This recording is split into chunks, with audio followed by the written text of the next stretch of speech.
She tried to kick me off the vacation I bought, so I canceled her ticket. Before we begin the story, make sure to subscribe to our channel and never miss more incredible stories every day. I'm 29, and if you ask people who know us, they'd probably call my family close-knit. I always smirk a little at that, because in our case, that phrase is carrying an awful lot of weight. There are 3 of us kids. Me, my brother Jake, who's 26, and my sister Brittany, who's 24. Jake and I have that classic brother dynamic. We can go from horsing around to having each other's backs in a heartbeat. If I'm in a jam, he's there. If he needs muscle, I show up. We bicker the way brothers do, but underneath the noise, there's loyalty. With Brittany, it's different. It has always been different. She grew up wearing the golden child sash like it was part of her skin. She was the youngest, the baby, the darling who could do no wrong. Our parents never said those exact words, but the message was implied in 1,000 tiny decisions and a million little looks. If Jake or I messed up, the house felt like a courtroom and we were on trial. If Brittany slipped up, the atmosphere changed into a therapy session where the point was never accountability. The point was finding the softest possible landing. I can't tell you how many times the script went like this. Brittany forgot chores. She's exhausted from everything she's involved in. She pushes herself so hard. Brittany got a C in math. She's more of a creative soul. Numbers aren't everything. Meanwhile, if I dropped a sock on the hallway floor, you'd think I'd disrupted the power grid. That constant double standard didn't just irritate me. It shaped the way we all related to each other. It planted seeds. It watered them. And eventually, it grew into an awkward hedge we all had to walk around in every conversation. To be clear, I love my sister. She's family and always will be. But her built-in sense that the world owes her a cushion has grated on me for years. And I'm not even the one with the shortest fuse when it comes to her. Jake is. Put those 2 in the same room for more than 5 minutes, and you can start the countdown to an argument. It's like watching fireworks you didn't ask for. Loud, messy, and likely to singe your eyebrows if you lean in too close.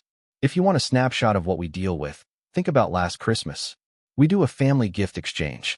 Nothing fancy, just an excuse to laugh, eat too much, and pretend we aren't all aging at different speeds. Brittany showed up empty-handed.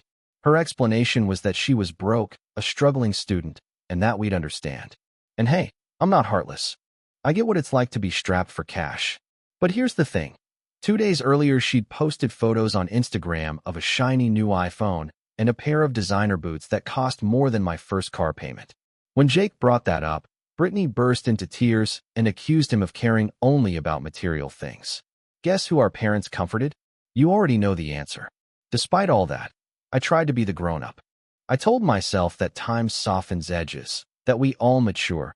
Parents get more even-handed. Favorite children eventually become regular children, and whatever childhood nonsense stung us would turn into jokes we retell at Thanksgiving. I really believed that. I wanted to believe it. Then, earlier this year, I hit a freaking jackpot at work. I got a bonus so big I had to read the email 3 times to make sure it wasn't a prank. Once the shock wore off, my brain did something it doesn't always do. It steered away from me and toward my family. My parents' anniversary was coming up, and I thought, what if I did something big? Not just dinner, not just a cake. Something meaningful that could be a reset button for all of us. That's where Hawaii came in. My parents spent their honeymoon their way back when. They've told stories about those beaches, those sunsets, those goofy tourist things newlyweds do when they're sure the whole world is rooting for them. I thought it'd be poetic to send us all back, this time with their adult kids along for the ride, so we could see what they saw and maybe understand the love story a little better. Plus, it's Hawaii. Even if your heart's a mess, your eyes don't care. They just pop at the water and the sky and the ridiculous flowers that look fake even though they're real. So I decided to do it. A full week. Flights, resort, activities, the whole deal on my dime. It felt like the right way to say, I see you, I appreciate you, and I want to spend time together without 12 other obligations hanging over us. When I told Mom and Dad, their faces were all the confirmation I needed. Mom's eyes got shiny, and Dad did that thing where he tries to play it cool, but his mouth can't help smiling. They started reminiscing right there in the kitchen, stories I'd never heard about rainstorms and cheap tacos and getting lost and not caring. It was like I'd opened a time capsule, and for a minute, I felt like the best son in the world. Jake reacted exactly how I hoped he would. He squeezed me like he was trying to crack a walnut, and then immediately started brainstorming. Surf lessons, hikes, maybe a helicopter tour if we could swing it. He even jokingly floated skydiving for the parents, like we were going to pull a stunt out of a reality show. His energy was contagious. It made me more excited than I already was. Then there was Brittany. I braced for a tantrum or a lecture about how I should have consulted her first or some other twist. Instead, she surprised me. She looked genuinely thrilled. In seconds, she was rattling off outfits, photo angles, and real ideas. Part of me rolled my eyes at the influencer talk, because of course, but another part of me thought, maybe this is it. Maybe this trip really will bring us closer. Oh, you sweet summer child. The crack showed up almost immediately. Brittany decided, without asking, that she should run the planning since I was paying. That was her logic. I pay, therefore she plans. She told me straight to my face that I'm not good at organizing things. This would have been funnier if it wasn't me who had just organized the entire thing. She demanded I hand over the reins so she could make sure we had the best time ever. I had my reasons for keeping control. First, it was my gift, and I'd set up some surprises I knew people would love. Second, I know my sister. When someone else is footing the bill, Brittany's taste heads straight for high gloss. She's got champagne instincts on someone else's credit card. If she called the shots, we'd end up with the most expensive version of every activity because we're only here once. And then somehow the bills would drift back into my pocket. To clarify what I mean, here's a dinner memory. We all went out a while back, and she ordered the priciest steak on the menu and a bottle of wine that required 3 decimals to write the price. When the check arrived, she forgot her wallet. But when it's her turn to treat, you're getting a sub and a side eye. That's the pattern. I tried explaining all this to my parents, but they went into peacemaker mode. If you're busy, they suggested, maybe let Brittany help with the activities. I told them the activities were a surprise, hoping that would end the conversation. Brittany pushed anyway, claiming she needed to know so she could pack the right outfits. I said she wouldn't be caught off guard. She kept pushing. I should have stood my ground, but I caved in the interest of keeping the mood light and handed over the itinerary. That was the wrong move. The second Brittany had the schedule, she went full control mode. She called me and dismantled it verbally, saying everything had to be rearranged for comfort and flow. To be completely fair, a couple of her suggestions were reasonable, and I made a few tweaks. But if you give Brittany an inch, she drafts a city plan. Within hours, she was in the family group chat declaring that she'd taken over the planning and had made adjustments. At first, the changes were cute, matching outfits per day, little themes, small stuff I could roll with. Then the edits got bolder. A week before the trip, I logged into my account to double-check confirmations, and my stomach dropped. Brittany had canceled some of the activities I'd already booked, things I'd handpicked because I knew people would love them, and replaced them with her picks. She announced her executive decisions in the family chat and told everyone to expect updates from her moving forward. I went from disappointed to furious in about 2 seconds. This was supposed to be my gift, something I orchestrated because I wanted to do right by my family. Now it felt hijacked. I called her, tried to keep my voice level, and asked her to stop. She told me I should say thank you for her help and insisted she's better at planning. I told her plainly she'd crossed a line, that I was paying and I'd be the one steering this ship. She said I was controlling and hung up. That night, my parents called me sounding annoyed. Brittany had gotten to them first with a version of the story that cast me as the villain who was ruining the vacation.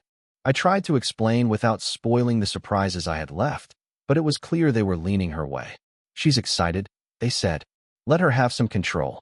I wanted to shake the phone and shout that they were missing the point, that she'd bulldozed my effort and my money, but I didn't. I felt like I was taking crazy pills. For one hot second, I thought about scrapping everything. Then I decided to take the high road. Fine, I told myself, let her run it if that's what she needs. I'll adapt and try to enjoy what I can. I genuinely wanted the trip to be good, even if it wasn't exactly the version I designed. And then the floor gave out. 2 days ago, 24 hours before departure, I got an email that my tickets were canceled. I figured it had to be a glitch. I called the airline. They pulled up the record and told me the cancellation came from my account. There was nothing they could do. I didn't need a detective to figure out who did it. I called Brittany. She answered sounding chipper, like we were about to share a fun secret. When I asked her about the cancellation, she laughed and said, "Isn't that funny?" It wasn't. I asked her to explain. Her explanation, delivered without a hint of shame, was basically, "I know you were paying and everything, but we can't have you on this trip. You're too controlling and your negative energy would ruin it for everyone. I talked to the family, and we all agree it's better if you're not there." She added a little, "You're not worth wrecking our vacation over," flourish like she was doing me a favor. I went silent. The vacation I had planned and paid for would now apparently happen without me. I can't describe the mix of rage and disbelief that shot through me. Something in me hardened. I hung up, logged into the account, canceled her ticket, rebooked it in my name, and changed the password. Then I dropped a message in the family chat. "Since Brittany decided I'm not welcome on the trip I paid for, I've canceled her seat. If anyone wants to stay back with her, let me know and I'll cancel yours too." Chaos followed. My phone lit up with notifications like it had developed a heartbeat. Jake called first. He sounded as shocked as I felt, and swore he had no idea she'd tried to kick me off. He said she made that part up. Neither he nor our parents had agreed to ditch me. While I was still on the call with Jake, my parents tried to reach me. When I picked up, they were furious about me canceling Brittany's ticket, calling it petty and vindictive. I kept my voice steady and explained again, this was my gift. If they didn't want me there, fine, I'd go alone. But I wasn't funding a party that excluded me. When I told them Brittany had canceled my ticket first, they were stunned and promised they never asked her to do that. They still didn't like my response, but the shock in their voices told me they'd just learned something new about their youngest. Later, Dad called back and offered to mediate. He suggested a conference call where Brittany would apologize, and I could rebook her seat. Part of me wanted to refuse on principle. Why should I be the one offering an olive branch after she tried to erase me from my own gift? Another part of me was curious to see how it would play out. I agreed. Dad brought her onto the line. She didn't realize I was already there. He started by gently saying that canceling my ticket was wrong and she needed to apologize. She cut him off with a snap. Apologize to that jerk? Not a chance. I did the right thing. He was going to ruin everything. The silence that followed was heavy. I could practically hear the gears grinding in Dad's head as he connected years of dots. He hung up without another word.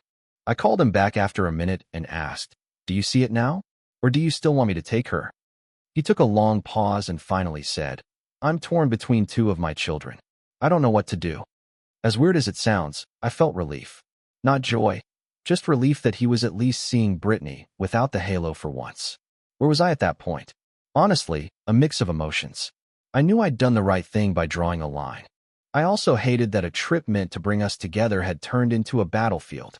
No matter what Brittany had done, she was still my sister, and I didn't want to be the guy who blew up the only chance we had to reset.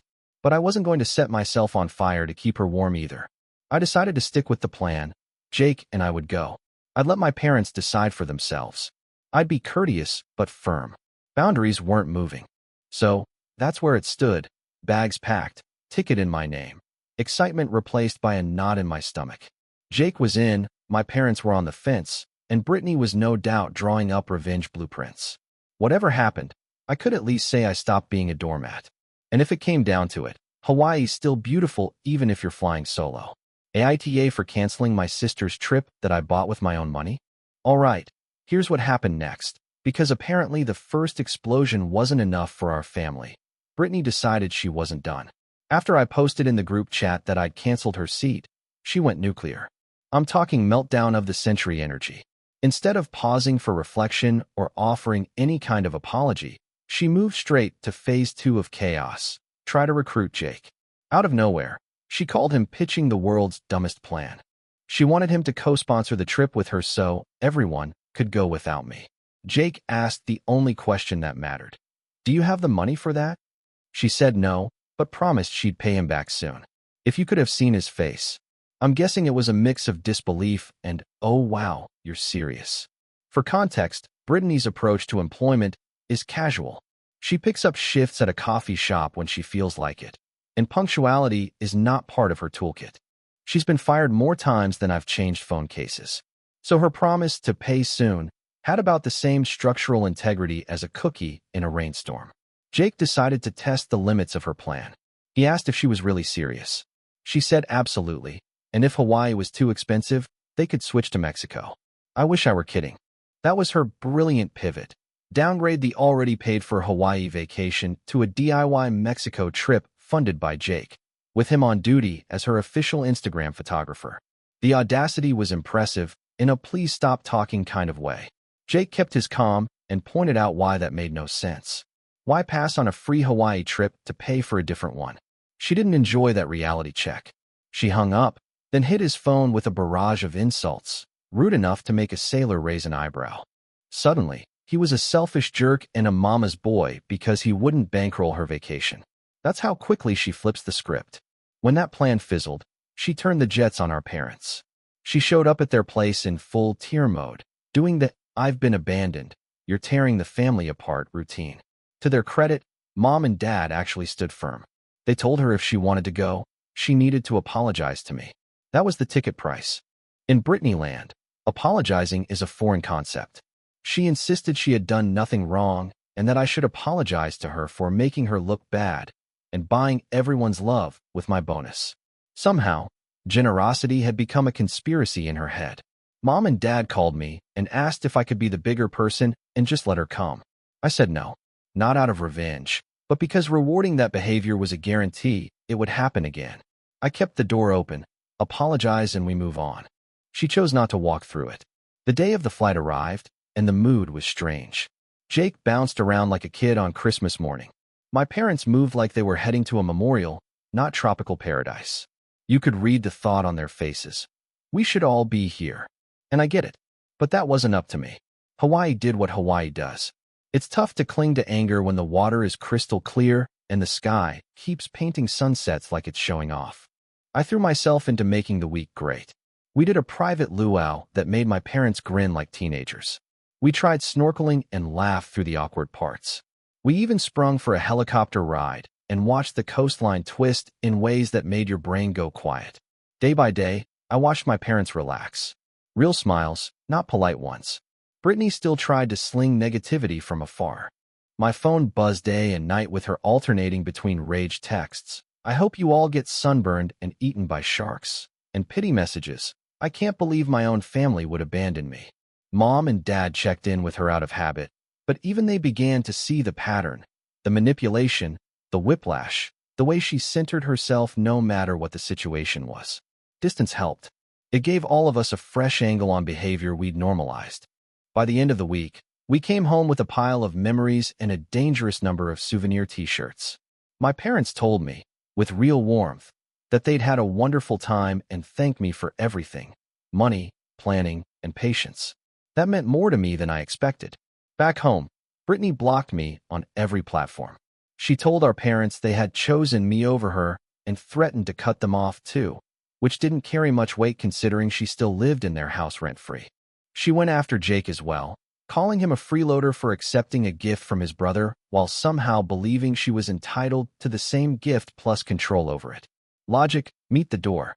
The closing act of that chapter was Brittany declaring she never wanted to see me again. I'll be honest, that stung. She's my sister. But part of me also felt lighter. I'd spent years tiptoeing around her moods. I'd drawn a line, kept it, and the sky didn't fall. If I had to be the villain in her story to protect my sanity, fine. Maybe someday she'll grow, look back, and realize the world wasn't out to get her. If that day comes, we can talk. Until then, I've got the memories of a trip that happened because I finally said enough. And yeah, I've got a decent tan too. A few months ticked by after the big Hawaii blow-up. I threw myself into work, partly because I needed to make up for the time off, but also because focusing on something measurable kept my brain quiet. Jake and I indulged in a little harmless pettiness. We posted some of our best shots from the trip. Perfect sunsets, goofy smiles, Mom and Dad standing together looking younger than they had in years. Was it mature? Maybe not. Did it feel good? Absolutely. 3 months later, I had a free evening and swung by my parents' place for dinner. As I pulled into the driveway, something fell off, and it took me a second to figure out what it was. Brittany's beat-up Volkswagen wasn't in its usual spot. Inside, I noticed her bedroom door was open and the room looked empty. Not, I stepped out for coffee empty, but I moved out empty. Bare walls. Cleaned out closet. Faint smell of disinfectant like someone had tried to reset the place. As frustrated as I've been with my sister, I'm not made of stone. The thought of her out there, trying to juggle adulthood with the same skill set she used on our parents, made my stomach flip. I found Mom and Dad in the kitchen and asked what happened. They exchanged a look that told me the story was long and not pretty. Turns out, after we came back from Hawaii, Brittany's behavior escalated. She blew up at our parents for abandoning her. When they tried to hand her gifts we'd brought back, she literally threw them. That was Dad's line in the sand. He told her to pack a bag and said he was done enabling her. Brittany pivoted on a dime, crying, apologizing, promising to change, promising to pay rent on time, promising to act like an adult.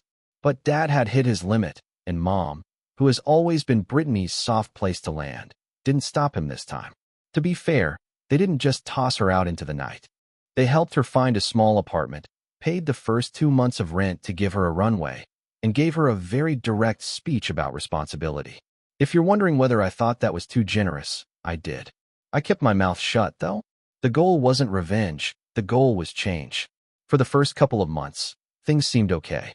Brittany would drop by for dinner sometimes, and it felt almost normal. But Mom started noticing a pattern. Brittany showed up around meal times more and more, and stayed longer and longer, often accidentally, overnight.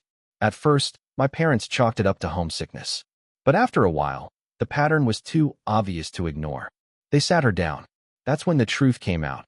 She hadn't paid a single month of rent after those first 2 that my parents covered. Not one. She'd been dodging her landlord, sleeping on friends' couches when she could, and mooching meals at my parents' place to avoid going back to an apartment she was actively avoiding. When Mom gently asked where her paychecks had gone, Brittany said she needed shoes for work. Unless she had been hired as a centipede, I couldn't imagine how that made sense. Mom still tried to be helpful. She offered a loan so Brittany could catch up on rent. Brittany didn't want a loan. She wanted the old setup back. She suggested she should just move home again. That's when Dad shut the door that had been left open too many times. He told her no. He said that chapter was over. No more free meals, no more living at home, no more emergency cash. He told her, bluntly, she was on her own now. If she came back to the house to work the old routine, they wouldn't answer the door. It sounded harsh. It was also long overdue. Years of soft landings hadn't helped Brittany learn to stand. Maybe tough love would do what gentle nudges hadn't. Brittany tried every trick, crying, pleading, accusing, threatening to cut them off. My parents held firm. When she realized that path was closed, she called Jake. She spun him a story about how everyone was being cruel and unfair. Jake told her he was barely scraping by and couldn't help financially. She asked if he'd be willing to borrow money from me and then give it to her. Why not ask me directly, you wonder? Because, in her words, asking me would inflate my ego and make her feel like a loser. Jake suggested the radical approach of asking me herself. She called him my bootlicker and claimed he was my pet, who followed me around for free meatloaf. I'm still not sure what that even means, but I'm pretty sure it wasn't meant as a compliment. So that's where things shook out. Brittany out on her own, ducking a landlord, rotating through couches, and trying to keep the plates spinning with the same old playbook. My parents, finally, were sticking to boundaries. Jake and I were apparently in a bizarre master-pet arrangement centered on meatloaf. And me? I watched the chaos from a slight distance, trying to care without getting pulled under. I know some people think family ties mean infinite forgiveness and infinite bailouts. I don't buy that. Being family should raise the bar for respect, not lower it. You don't get a free pass to treat people badly just because you share DNA. You don't get to weaponize love as an excuse not to grow. I hoped, really, that being on her own would push Brittany to figure things out. I wasn't rooting for her to fail. I was rooting for her to become a person we could trust, count on, and be proud of again. About 6 months after that second update, life actually got quiet. No drama.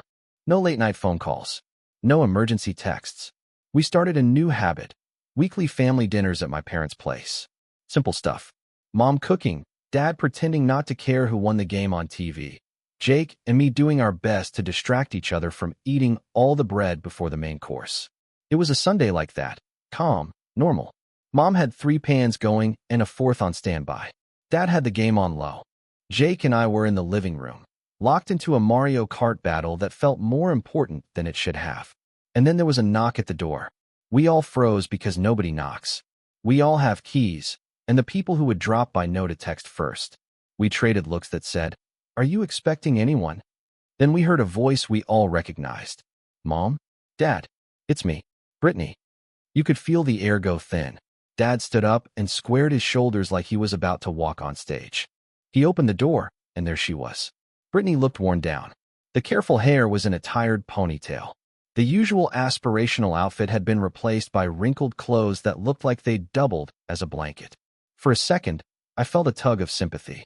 Then she said, "Daddy, I'm home," and that tug snapped. Dad didn't flinch. He blocked the doorway and said, calm and steady, "No, Brittany, you're not." Her face crumpled. She tried to push past him, and he didn't move. "We talked about this," he said. "You're not coming back here until you get your life together." The waterworks came fast, big theater sobs, voice cracking, shaking shoulders. "I have nowhere to go," she said. "They're going to arrest me if I don't pay rent. Don't you love me?" I've seen Brittany act before, but this was new. She was selling the part of the lost child, banking on Mom's heart. I saw Mom waver, because that's Mom. She has a soft spot big enough to land a plane. Before she could speak, Jake stepped in. "Arrest you for rent?" he said. "That's not how that works." Her tears shut off, like someone flipped a switch. She glared at Jake. "Stay out of this. It's between me and my parents." I walked to the door and looked her in the eye. "No," I said. "It's between you and all of us. You don't get to walk in here like the last year didn't happen. You don't get to drop the same manipulation and expect a soft bed and a hot plate." She fired back with the old favorites. Called me a goody two-shoes, a control freak, stuck up, whatever she could pull out of the hat. I was about to respond, but Dad got there first. His voice went hard. "That's enough," he said. "You need to leave. Now." Brittany scanned Dad's face for cracks. Then she searched Mom's. Mom's eyes were wet, but she didn't say anything. "Fine," Brittany snapped. "I don't need any of you. When you realize your mistake, don't come crying to me." She spun around, climbed into that beat-up Volkswagen, which, honestly, is a miracle of modern engineering at this point, and tore out of the driveway. The house was silent for a full minute. Then Mom started to cry. Dad pulled her close and murmured something I couldn't hear. Jake and I shared a look that said, "We're not done with this." Dinner happened, technically. We ate food. We didn't taste much. Afterward, while I was helping Mom with the dishes, she asked the question that had been chewing on her from the moment Brittany knocked. "Did we do the right thing?" she said. "Should we have let her stay?" I took a breath and told the truth. "Letting her stay wouldn't fix anything," I said. "It would reset the old pattern. She needs to own her choices. Boundaries aren't unloving. Sometimes they're the only loving thing that actually works." Mom nodded, but I could see the ache in her eyes. "I worry about her," she said. "Does she have a place to sleep? Is she eating?